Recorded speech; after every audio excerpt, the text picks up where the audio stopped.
Welcome to anime survey guys. आज हम top 10 ऐसे वन पीस थेरीज देखेंगे जो आपके होश उड़ा देंगे। कुछ ऐसे जो बहुत पॉपुलर, इंट्रूगिंग और प्लॉजिबल थेरीज है जो फैंस ने बनाया है। लेकिन वीडियो को देखने से पहले मैं आपको एक स्पॉइलर वार्निंग दे देता हूँ। इस वीडियो में एनिमी और मांगा सीरीज चैप्टर के रिलेटेड स्पॉयलर्स होंगे, तो वीडियो को अपने जोखिम पर देखें, बाद में मुझे कुछ ना कहें। अगर आप लोगों के पास भी कोई ऐसे फैन थेरीज हैं तो कमेंट सेक्शन में बताओ।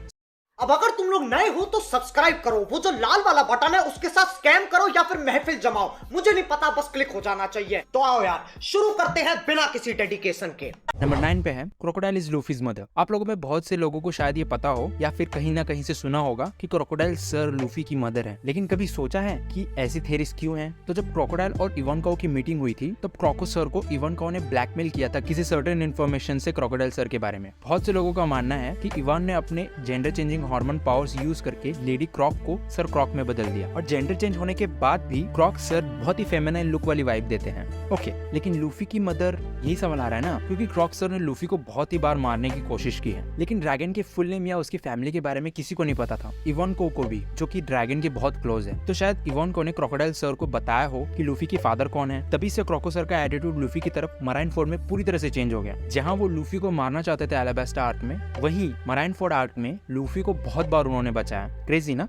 बढ़ते अगले थेरी की तरफ। नंबर 8 पे है रॉक्स इज ड्रैगन्स फादर। ठीक है, तो गार्ब ने कभी भी ये नहीं कहा कि ड्रैगन ही उसका लड़का है, बल्कि गार्ब ने ये कहा है कि लूफी का डैड ड्रैगन है। अब कहोगे कि फैमिली नेम तो सेम है, लेकिन हाँ सेम है, पर जापानीज कल्चर में कभी कभी लड़की के साइड का भी लास्ट नेम ले लिया जाता है अगर लड़की का स्टेटस हायर फैमिली का हो तो। ओके, ड्रैगन गार्ब का बेटा नहीं है, मान लिया। फिर रॉक्स डी ज़ेबेक का ही क्यों? तो फेशियल सिमिलैरिटीज के अलावा ये कॉमन है दोनों के बीच में, दोनों भी बहुत ही खतरनाक क्रिमिनल्स थे अपने टाइम में। और रॉक्स का नेमसेक है रॉक द ब्राजीलियन, ऐसी कंट्री जो ऑथर इचिरो ओडा सर ने बताया उनसे पूछने पे कि लूफी अगर रियल लाइफ में होता तो वो कौन से कंट्री को बिलोंग करता, और ओडा सर का आंसर था कि अगर लूफी रियल लाइफ में हो तो वो ब्राजील से बिलोंग करता। कोइंसिडेंस ना कह सकते हैं। Next, number 7, Law will make Luffy immortal. Trafalgar D Water Law के पास one of the most broken devil fruit है पूरी सीरीज में। ओपी ओपी नोमी के ऑपरेशन पावर से लॉ कुछ भी मैनिपुलेट कर सकता है, उसके फ्रूट्स के रूम में, इवन लोगों के बॉडीज के साथ भी।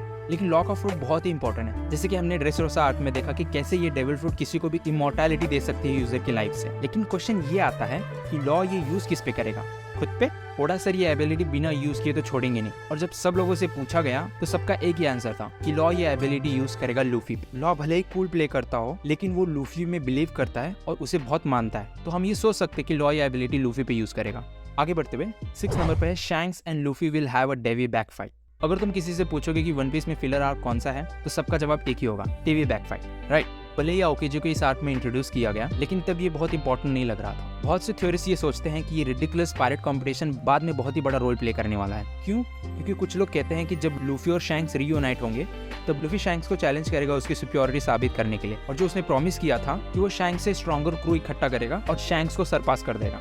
हाँ, वो दोनों फाइट कर सकते हैं, लेकिन डेवी बैक फाइट में मजा आएगा, ऐसा नहीं लगता आप लोगों को? एक शार्प शूटिंग कंपटीशन हो सकता है जिसमें उसप और यासप दोनों भी एक दूसरे को कम्पीट करेंगे शूटिंग कंपटीशन के लिए, और वहीं लूफी और शैंक्स एक दूसरे के बीच ड्यूल कर सकते हैं। डेवी बैक फाइट को और भी मजेदार और ट्विस्ट देने के लिए दोनों क्रूज के बीच में फाइनल पॉनिग्लिफ लाफ टेल के लिए कंपटीशन कर सकते हैं। क्या लगता है आपको इस बारे में? कमेंट करके बताओ। नंबर 5 पे है law is a member of sword. Sword अभी भी एक मिस्टीरियस फैक्शन है मरीन्स में। इसका ओवरऑल पर्पस क्या है किसी को नहीं पता, लेकिन उनका एटलीस्ट एक मेंबर अंडरकवर होता है, जैसे कि एक्स ड्रेक। वहीं पे लॉ, जो डोफ्लामिंगो के भाई कोराजन को हमेशा एडमायर करते हुए बड़ा हुआ है, जो खुद एक अंडरकवर मरीन था। लॉ और ड्रेक के बीच में और भी बहुत सारे कनेक्शंस है, जहाँ ड्रेक भी उसी आइलैंड पे था जब कोराजन की डेथ हुई थी, और लॉ को वानो आर्क में छुड़ाता भी ड्रेक है। और तो और लॉ का मिस्टीरियस रॉकी पोर्ट इंसिडेंट से कनेक्शन भी है, कोवी जो कि एक स्वॉर्ड मेंबर है। ये सब कोइंसिडेंस भी हो सकते हैं, लेकिन क्या आप लोगों को ये नहीं लगता कि लॉ का चाइल्डहुड हीरो जो कि एक अंडरकवर मरीन था, तो लॉ भी एक अंडरकवर मरीन बनना चाहेगा? आगे बढ़ते हैं। नंबर 4 पे है Blackbeard will eat 3 devil fruits. Marshall D teach,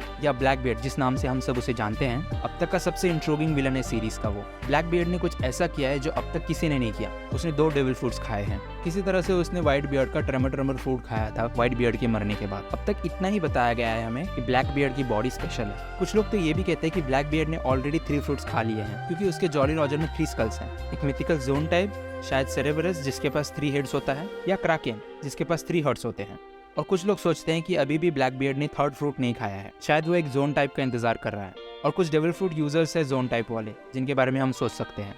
number 3, the red line will be destroyed. World peace में एक सिंगल कॉन्टिनेंट है जिसका नाम है द रेड लाइन। एक बहुत ही बड़ा रेड वॉल जो कि पूरे वर्ल्ड को डिवाइड करता है फिजिकली, और उससे बनते हैं 4 ब्लू सीज, और इसी रेड वॉल पे सेलेस्टियल ड्रैगन्स भी रूल करते हैं। बहुत पहले से ये थ्योरी है कि लूफी रेड लाइन को डिस्ट्रॉय कर देगा किसी न किसी तरह से। प्रोफेसी ये है कि लूफी फिशमैन आइलैंड डिस्ट्रॉय करेगा, जो कि रेड लाइन के नीचे ही है। अगर रेड लाइन डिस्ट्रॉय हो जाएगा तो बहुत सारे स्ट्रॉ हैट्स की ड्रीम पूरे हो जाएंगे, स्पेशली सांजी का, जिसे ऑल ब्लू सी देखनी है। बिना रेड लाइन और सेलेस्टियल ड्रैगन के वर्ल्ड फ्री हो जाएगा, दुनिया एक हो जाएगी, दुनिया वन पीस में हो जाएगी। Number 2, Luffy's hidden dream. हाल में ये थियराइज हुआ और कंफर्म किया गया कि लूफी का पायरेट किंग बनना ही सिर्फ गोल नहीं है।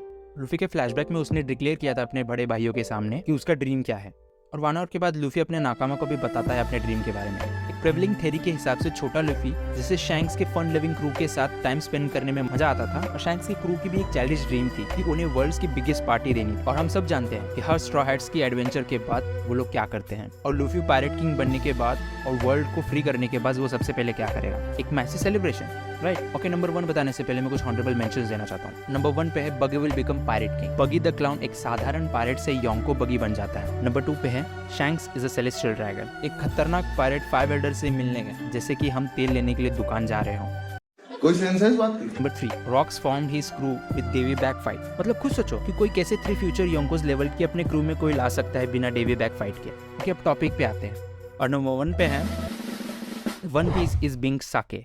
बहुत सारे थ्योरीज है वन पीस ट्रेजर के बारे में, लेकिन ये वाले ने बहुत लोगों को अट्रैक्ट किया है थैंक्स टू यूट्यूबर अर्थर। तो ये थ्योरी ऐसे है कि वन पीस के बहुत सारे मीनिंग्स हैं, उनमें से एक है कि लोगों को यूनाइट करना, और इसमें फिट बैठता है बिंग साके का सॉन्ग। ऐसा सॉन्ग जो कि एंशिएंट किंगडम की स्टोरीज बताता है, उसके लिरिक्स से और जापानीज इक्विवेलेंट में लाफ टेल के बारे में भी है। ट्रेजर बिलीव ऐसा है कि बिंग्स का लिटरल साके है, मतलब साके ही ट्रेजर है। साके पूरे स्टोरीज में प्रोमिनेंटली दिखाया गया है कैरेक्टर्स को यूनाइट करते हुए। और तो और रॉजर पायरेट्स लाफ टेल में जाने से पहले कौन सा गाना गा रहे होते हैं, बिंग साके का, इसीलिए तो वो सब हंस रहे थे, राइट। और दुनिया भर का साके ढूंढने के बाद लूफी भी इसे वर्ल्ड वाइड पार्टी में यूज कर सकता है, राइट। तो ये था top 9 One Piece fan theories जो कि सच हो सकते हैं। और अगर तुम लोगों को ये वीडियो पसंद आई तो यार लाइक मार दो, और नहीं आई तब भी लाइक मार दो, क्योंकि फर्क नहीं पड़ता, सही बता रहा हूँ, फर्क नहीं पड़ता, बस लाइक मार दो। और अगर तुम लोग नए हो तो सब्सक्राइब करो, वो जो लाल वाला बटन है उस पर कुछ भी फेंक के मारो, ये माइक फेंक के मारो, ये कैमरा फेंक के मारो, मैंने उल्टा बोल दिया लेकिन मुझे फर्क नहीं पड़ता है, बस सब्सक्राइब करो, मुझे नहीं पता। मिलते हैं नई थ्योरी के साथ। नमस्ते, जय हिंद,